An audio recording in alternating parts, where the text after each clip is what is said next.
स्वागत है आपका हमारे YouTube चैनल ऑनलाइन टीचिंग पर। जो लोग या जो विद्यार्थी प्री बीएसटीसी या प्री बीएड की तैयारी कर रहे हैं उनके लिए हम ये वीडियो लेकर आए हैं।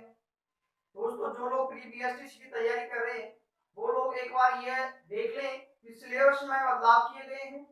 सिलेबस का चेंज कर दिया गया है। शिक्षण अभिरुचि के जो बिंदु हैं जो इस प्रकार से हैं: सामाजिक संवेदनशीलता, नेतृत्व, संप्रेषण, व्यावसायिक प्रतिबद्धता, सृजनात्मकता, शिक्षण अधिगम और सीसीई सतत एवं व्यापक मूल्यांकन। पुराने 3 टॉपिकों को हटाकर सृजनात्मकता, शिक्षण अधिगम और सीसीई उनकी जगह ये 3 नए टॉपिक जोड़ दिए गए हैं। तो दोस्तों, इससे पहले हम 3 टॉपिक सामाजिक संवेदनशीलता, नेतृत्व और संप्रेषण पढ़ चुके हैं। आज की क्लास में हम व्यावसायिक प्रतिबद्धता टॉपिक का अध्ययन करेंगे। यदि आपने हमारे चैनल को दोस्तों सब्सक्राइब नहीं किया हो तो प्लीज आप सब्सक्राइब कर लें और बेल आइकन दबाएं जिससे सारे नोटिफिकेशंस आपको मिलते रहें। तो दोस्तों, आज का हमारा टॉपिक रहेगा व्यावसायिक प्रतिबद्धता यानी कि प्रोफेशनल कमिटमेंट। व्यावसायिक प्रतिबद्धता, व्यवसाय का क्या होता है, प्रतिबद्धता क्या होती है, व्यावसायिक प्रतिबद्धता क्या होती है, इन सब चीजों के बारे में हम पूरी विस्तृत जानकारी लेंगे, डिटेल से पढ़ेंगे। सबसे पहले बात करेंगे व्यावसायिक। व्यवसाय प्लस जो व्यवसाय से संबंधित है, जो बिजनेस से रिलेटेड है, जो बिजनेस से संबंधित है उसे हम कहेंगे व्यवसाय। प्रतिबद्धता, प्रतिबद्ध मतलब किसी के प्रति बद्ध होना, बद्ध मतलब वचनबद्ध। जैसे किसी को हमने वचन दे दिया तो हम क्या हो गए, किसी के प्रतिबद्ध हो गए। तो व्यक्ति, आप जानते ही हैं दोस्तों कि हमें हमारा पेट भरने के लिए आजीविका कमानी पड़ती है, कोई ना कोई कार्य करना पड़ता है और हम जीवन में प्रत्येक व्यक्ति को वही अपनी आजीविका चलाने के लिए, पेट भरने के लिए कोई ना कोई कार्य करना पड़ता है और उसी कार्य को हम बिजनेस कहते हैं, उसी कार्य को व्यवसाय कहते हैं। यानी कि हमें कोई ना कोई कार्य करना है, उसको हम व्यवसाय कर रहे हैं। तो हमारे व्यवसाय के प्रति हमारी जो निष्ठा है, व्यवसाय के प्रति जो हमारी लगाव है, व्यवसाय के प्रति जो जुड़ाव है, व्यवसाय के प्रति जो समर्पण है, दोस्तों उसे हम व्यवसाय की प्रतिबद्धता कहेंगे। यानी कि दोस्तों, व्यवसाय के प्रति जो हमारा बिजनेस है, व्यवसाय के प्रति जो हमारा लगाव है या निष्ठा की भावना या हमारा समर्पण या दोस्तों जुड़ाव। व्यवसाय, किसी भी व्यवसाय के प्रति, कोई भी व्यवसाय हो सकता है, कोई भी कार्य हो सकता है, व्यवसाय के प्रति लगाव, निष्ठा, समर्पण और जुड़ाव को दोस्तों हम व्यावसायिक प्रतिबद्धता कहेंगे। और आगे चर्चा करें दोस्तों, इसी क्रम में हमारे कोई भाई कार्य कर रहे हैं, आप भविष्य में जाकर शिक्षक बनेंगे तो आपकी जिम्मेदारी होगी कि आप बच्चों को पढ़ाएं। आपका उत्तरदायित्व होगा कि आप बच्चों को पढ़ाएं। यानी कि प्रत्येक व्यक्ति का अपने व्यवसाय के प्रति, अपने कार्य के प्रति कोई ना कोई जिम्मेदारी होगी, कोई ना कोई उत्तरदायित्व होगा, कोई ना कोई रेस्पॉन्सिबिलिटी उसकी होंगी, जिम्मेदारियां होंगी। यानी कि अपने व्यवसाय के प्रति हमारे उत्तरदायित्व, कि उस कार्य के प्रति हमारा क्या उत्तरदायित्व है, हमारी जिम्मेदारी या दोस्तों हमारा क्या कर्तव्य है, इन सारी चीजों को निभाना, उत्तरदायित्व निभाना, जिम्मेदारी निभाना, अपने कर्तव्य का पालन करना, व्यवसाय के प्रति व्यवसाय के प्रति उत्तरदायित्व निभाना, जिम्मेदारी निभाना, कर्तव्य का पालन करना, तो उसको व्यवसाय प्रतिबद्धता कहलाती है। आगे और चर्चा करें इसी क्रम में। भाई, जो आप व्यवसाय कर रहे हैं, तो आप कोई भी कर रहे हैं, कोई भी कार्य कर रहे हैं, कोई भी वर्क कर रहे हैं, तो कोई भी कार्य छोटा या बड़ा नहीं होता, कोई भी बिजनेस छोटा या बड़ा नहीं होता। ये नहीं होता कि आप पढ़ा रहे हैं तो आपका कार्य बहुत बड़ा है, बहुत महान है या बहुत छोटा है। कोई किसी ने रिपेयरिंग की दुकान खोल रखी है, वो रिपेयरिंग का कार्य करता है तो उसका कार्य छोटा है, नहीं। सभी के कार्य समान होते हैं, बशर्ते कार्य समाज की दृष्टि से सही होने चाहिए, हमारी दृष्टि से सही होने चाहिए, गलत कार्य नहीं होने चाहिए। तो आपको अपने कार्य के प्रति, अपने मन में, अपने बिजनेस के प्रति या अपने व्यवसाय के प्रति दोस्तों सम्मान रखना है, या दोस्तों अपने व्यवसाय के प्रति इज्जत होनी चाहिए। यानी कि ऐसा नहीं कि भाई हमारा ये व्यवसाय निम्न स्तर का है, ये सही नहीं है। अपने अंदर इसकी भावना होनी चाहिए, इज्जत होनी चाहिए, सम्मान होना चाहिए। और आगे चर्चा करें। अक्सर हम देखते हैं कि यार ऐसा लगता है कि दूसरे वाला आदमी जो दूसरा काम कर रहा है उसका अच्छा बिजनेस है, उसमें लाभ ज्यादा है, उसमें ज्यादा फायदा हो रहा है बशर्ते कि इस बिजनेस की वजह, तो हम सोचते हैं कि यार हमारा जो व्यवसाय है जो निम्न स्तर का है इसमें इतनी ज्यादा फायदा नहीं है, इसमें ज्यादा हमें ज्यादा फायदा नहीं हो रहा, ज्यादा लाभ नहीं हो रहा, हमें दूसरा व्यवसाय करना चाहिए। तो हम हमारे व्यवसाय के प्रति रुचि नहीं रख पाते, हमारा उसमें मन नहीं होता, लगाव नहीं होता, हमें दूसरे का व्यवसाय अच्छा लगता है।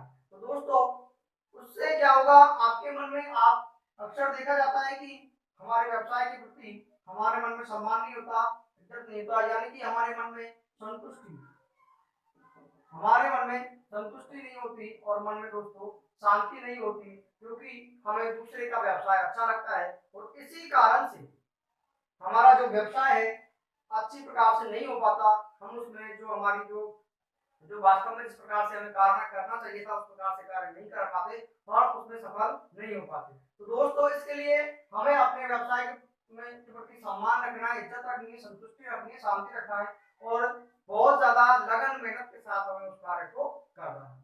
आगे चलकर बात करेंगे, हम आगे चर्चा करते हैं इसी क्रम में कि आप भविष्य में एक शिक्षक बनने वाले हैं तो आपका क्या कार्य होगा, यानी कि एक शिक्षक की बात करें, अक्सर अधिकतर शिक्षक सोचते हैं कि यार जो टीचर की जो नौकरी है इसमें पेमेंट अच्छा नहीं है, ये कार्य अच्छा नहीं है, इस शिक्षक के कार्य को निम्न स्तर का मानते हैं, यानी कि शिक्षक का कार्य है पढ़ाना, शिक्षण करना, शिक्षण कराना, तो शिक्षक को निम्न स्तर का मानते हैं और दोस्तों उनके अंतर्गत अपने मन में हीन भावना पैदा हो जाती है, अपने सम्मान ऑटोमेटिकली कम कर लेते हैं, अपनी प्रतिष्ठा को अपने आप ही कम कर लेते हैं, यानी कि शिक्षक अपने कार्य को निम्न स्तर का मानते हैं और इसी कारण से दोस्तों उनके अंतर्गत हीन भावना आ जाती है और उनमें ऑटोमेटिकली अपने आप में ही अपने खुद के प्रति गिलानी महसूस होती है और अपने मतलब आत्मविश्वास की कमी आती है और दोस्तों अपनी प्रतिष्ठा, इज्जत और सम्मान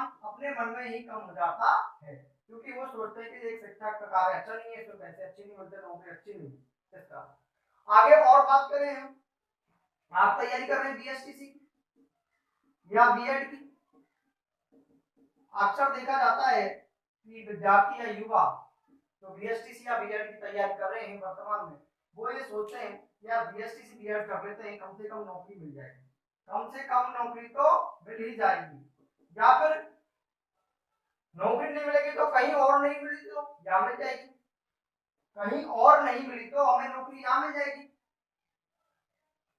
या इसकी टीचर की नौकरी लेके हम और नौकरी पकड़ लेंगे, यानी कि इसको इतना महत्व नहीं देते जितना इसको देना चाहिए, यानी कि कहीं और हमें नौकरी नहीं मिली तो हम यहाँ नौकरी ले लेंगे, या फिर ये भी नौकरी हमें मिल गई तो हम इस नौकरी के सारे सारे आगे चलकर और बड़ी नौकरी प्राप्त कर लेंगे, यानी कि बीएसटीसी या बीएड करने वाले छात्रों में अपने जो कार्य है उसके प्रति रुचि नहीं है, इंटरेस्ट नहीं है, अभिरुचि नहीं है, तो एक विद्यार्थी को चाहिए कि बीएसटीसी या बीएड करने वाले जो स्टूडेंट्स हैं उनको चाहिए, अध्यापक होते हैं जिन्हें हम विद्यार्थी अध्यापक कहते हैं, स्टूडेंट टीचर कहते हैं, छात्र अध्यापक, वो अपने कार्य के प्रति निष्ठा रखें, अपने कार्य के प्रति मन में इज्जत रखें, सम्मान रखें और इसमें दोस्तों रुचि लें, तभी हम आगे अच्छे ढंग से शिक्षा दे पाएंगे, शिक्षण व्यवस्था को आगे सही प्रकार से चला पाएंगे। तो दोस्तों इस प्रकार से हम हमारी चर्चा हुई व्यावसायिक प्रतिबद्धता की, आगे हम चर्चा करेंगे एक शिक्षक की कि एक शिक्षक क्या होता है, एक शिक्षक क्या होता है, पिछले भी बात वीडियो में हमने बताया कि शिक्षक बालकों का सर्वांगीण विकास करता है, जितना भी सामाजिक विकास है, नैतिक विकास है और चारित्रिक विकास है, मानसिक विकास है, सभी का विकास करता है, सर्वांगीण विकास करता होता है, बालकों का भविष्य निर्माण करता है, भविष्य निर्माता होता है। आप दोस्तों एक बार स्क्रीनशॉट ले लीजिए साइड में, और हम यानी कि शिक्षक बालकों का भविष्य निर्माता, सर्वांगीण विकास करता होता है, उनका उत्थान करने वाला होता है, उनका विकास करता है। अब दोस्तों हम बात करेंगे एक शिक्षक के गुणों की, एक शिक्षक में किन किन गुणों का होना जरूरी है।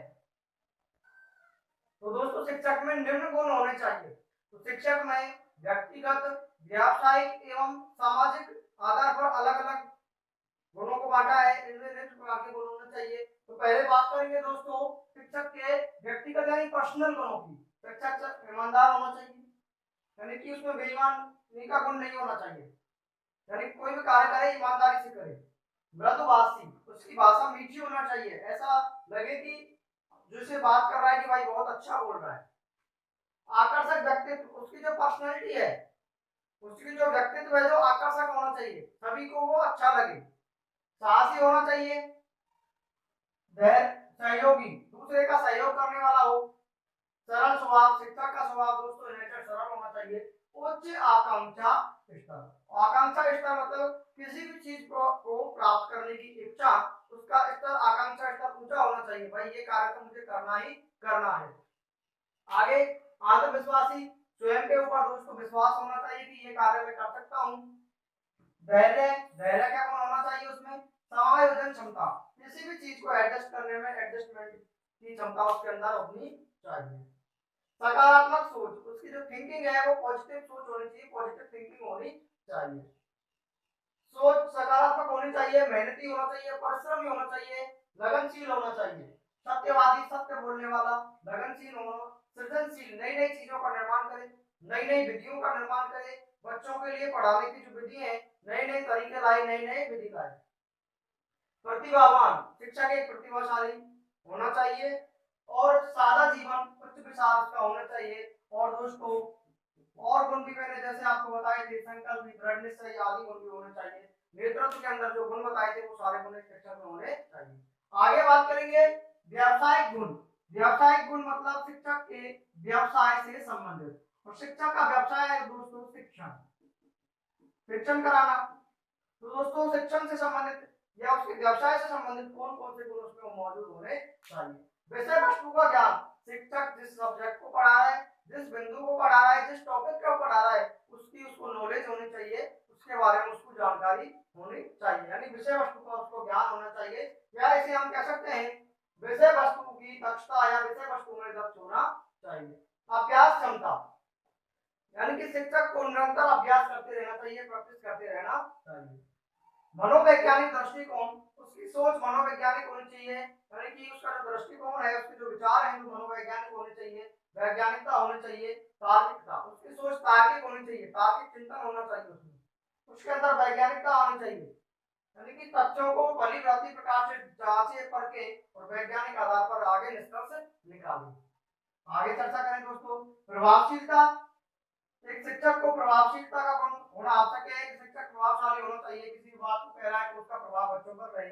नियमित अध्ययनशील, एक शिक्षक को दोस्तों नियमित अध्ययनशील होना चाहिए, नियमित एक छात्र बना रहना चाहिए, निरंतर पढ़ करके दोस्तों नए नए परिवर्तन हो रहे, नई नई विधियां आ रही है, नए नए विषय वस्तु आ रहे, नए नए टॉपिक हमारे सिलेबस में जुड़ रहे हैं। यदि एक शिक्षक अध्ययनशील नहीं होगा, नियमित उनको नहीं पढ़ेगा तो उसके कैसे जानकारी हो पाएगी। यानी कि शिक्षक को नियमित अध्ययनशील होना चाहिए।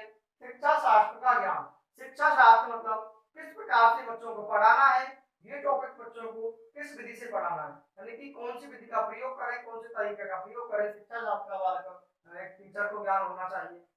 आगे और इसी क्रम में चर्चा श्रेष्ठ वक्ता, यानी कि उसका संप्रेषण कौशल, कम्युनिकेशन स्किल अच्छी होना चाहिए, अच्छी प्रकार से बच्चों को जो भी टॉपिक समझा रहा है, जो बिंदु बता रहा है, उसको अच्छी प्रकार से व्याख्या कर सके, अच्छी प्रकार से एक्सप्लेन कर सके, अपने भावों को, अपने विचारों को बच्चों तक आसानी से पहुंचा सके।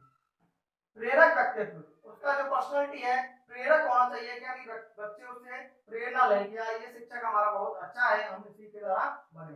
बालक की समझ, एक बालक की समझ होना चाहिए कि बालक किस प्रकार का है, ये बालक किस प्रकार का है। कार्य के प्रति समर्पण, और अपने कार्य के प्रति समर्पण होना चाहिए। और दोस्तों एक शिक्षक को साइकोलॉजी का, मनोविज्ञान का ज्ञान भी होना चाहिए। सामाजिक गुणों की बात करें, शिक्षक मिलनसार होना चाहिए, नेतृत्व क्षमता, उसमें नेतृत्व करने की क्षमता पाई जानी चाहिए, उत्साही, सहकारी भाव, सहकारी मतलब एक दूसरे के साथ कार्य करने का भाव होना चाहिए, निष्पक्षता, यानी कि ऐसा नहीं कि शिक्षक किसी बच्चे का पक्ष ले, किसी के प्रति रुष्ट रहे, गुस्सा हो, यानी कि किसी का पक्ष नहीं, उसमें निष्पक्षता का भाव होना चाहिए। सामाजिक एवं सांस्कृतिक दृष्टिकोण, एक शिक्षक की जो सोच है सामाजिक एवं सांस्कृतिक दृष्टिकोण होना चाहिए, उसमें दया की, प्रेम की भावना होना चाहिए, और सामाजिक रस, यानी कि सामाजिक रूप से परिपक्व होना चाहिए, उसमें सामाजिकता के गुण होने चाहिए, उसमें सामाजिक परिपक्व व्यक्ति होना चाहिए। उच्च निर्णय क्षमता, उसकी निर्णय लेने की क्षमता उच्च हो, यानी कि जो निर्णय वह ले रहा शिक्षक ले रहा है वो निर्णय या डिसीजन बिल्कुल सटीक होने चाहिए, सही होने चाहिए, उच्च निर्णय क्षमता एक शिक्षक के अंदर होनी चाहिए, न्यायप्रिय होना और सहानुभूति की भावना एक शिक्षक के अंतर्गत होनी चाहिए। तो दोस्तों ये हमारी चर्चा हुई शिक्षक के गुणों की, एक शिक्षक में कौन कौन से गुण मौजूद होने चाहिए। तो आप इसका स्क्रीनशॉट ले सकते हैं। तो दोस्तों ये चर्चा हुई हमारे शिक्षक के गुणों की कि शिक्षक में कौन कौन से गुण होने चाहिए। अब प्रश्न इस प्रकार से भी पूछा जा सकता है कि शिक्षक में ये गुण कौन से प्रकार का है, ये गुण कौन से प्रकार है, शारीरिक गुण है कि मानसिक गुण है कि सामाजिक गुण है कि संवेगात्मक, ये प्रश्न इस प्रकार से भी पूछे जा सकते हैं। इसी क्रम में दोस्तों आगे हम चर्चा करेंगे एक शिक्षक के कार्यों की कि शिक्षक के क्या क्या कार्य होने चाहिए, शिक्षक के अपेक्षित कार्य। सबसे पहले टीचर का कार्य है कि बालकों में वह दया, सहानुभूति, वह आपसी मेल व्यवहार, प्रेम की भावना का विकास करे। दया, सहानुभूति, प्रेम, आपसी सहयोग की भावना का विकास करे। अगला क्या कार्य होना चाहिए, शिक्षक समाज के रीति रिवाज, समाज की रीति रिवाज और समाज की जो परंपराएं हैं, सामाजिक गुण है, हमारी जो संस्कृति है उसका संरक्षण करे, उसको आगे बढ़ाए, उसके आगे बढ़ाने का प्रयास करे। समाज के रीति रिवाज और दोस्तों हमारी संस्कृति की रक्षा करे या संस्कृति का संरक्षण करे और दोस्तों इसका विकास करे और उसको आगे आगे की दिशा में बढ़ाए, इसको आगे ले जाए।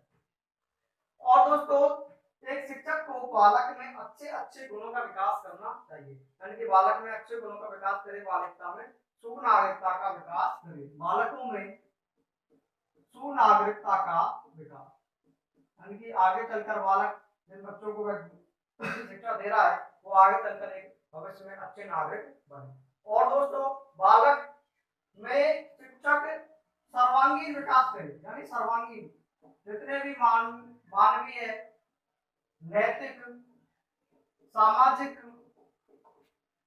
मानसिक, शारीरिक, संवेगात्मक या जितने भी विकास हैं, मानवीय, नैतिक, सामाजिक, संवेगात्मक, इतने सभी विकास करे, यानी कि बालक का सर्वांगीण विकास करता शिक्षक को कहते हैं। तो बालक में सभी विकासों को आगे बढ़ाए, सभी विकास करे। और इसी क्रम में व्यावसायिक प्रतिबद्धता बढ़ रहे हैं।